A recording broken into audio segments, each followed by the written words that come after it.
This is the 777 lower block vise, and what makes this vise unique compared to others is the nature of the adjustable locking collar, and I'm going to show you how that works. First thing we want to do is we want to put the locking collar onto our buffer tube right about there, and then we're going to place our buffer tube into the back portion of the lower block vise, and then we're going to slide the vise onto the tang of the trigger guard.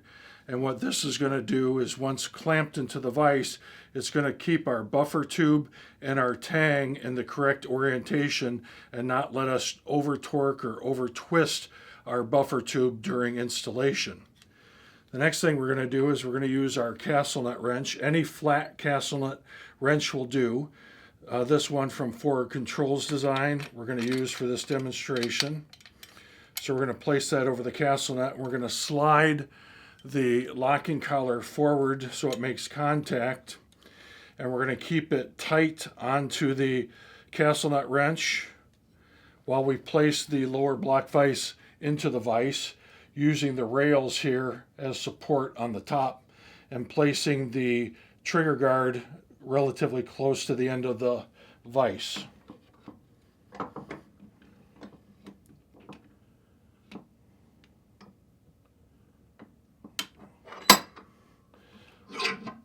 Once we have it in proper location, we can really crank down on our vise, compress the ABS plastic that this is made of,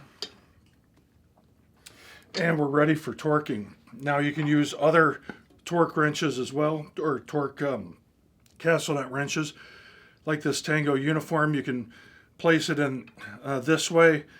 The locking collar will clear the staking hole on this castle nut wrench. You can use a mag pull wrench, but you're going to have to put this in first because it has a flat collar. I wouldn't recommend this one. It's not the best because of the placement for the torque wrench at so far away from the castle nut. What you're not going to be able to use is something like this with an irregular surface. It's designed for flat surfaces. So you can see as we push forward just a little bit onto the locking collar, the wrench is securely held in place during the torquing process. We're going to place our torque wrench into the castle nut wrench at 40 pounds. And we're going to just maintain that forward pressure as we torque it.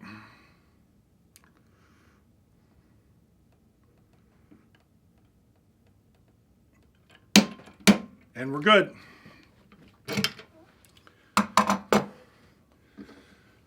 And then to stake the castle nut, we are simply going to get our wrench out. We're going to rotate our locking collar 90 degrees and place our buffer tube back into the lower block vise.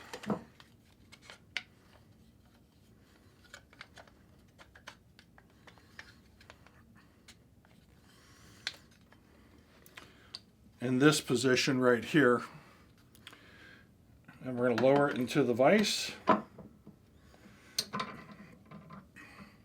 Snug it up good, keeping our castle nut close to the locking collar so that when we use our punch or spring here to stake the castle nut, there's no bounce in the receiver or the buffer tube, allowing you to get a good stake.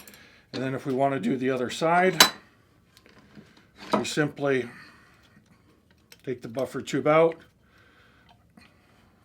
rotate the locking collar, putting it back into the vise.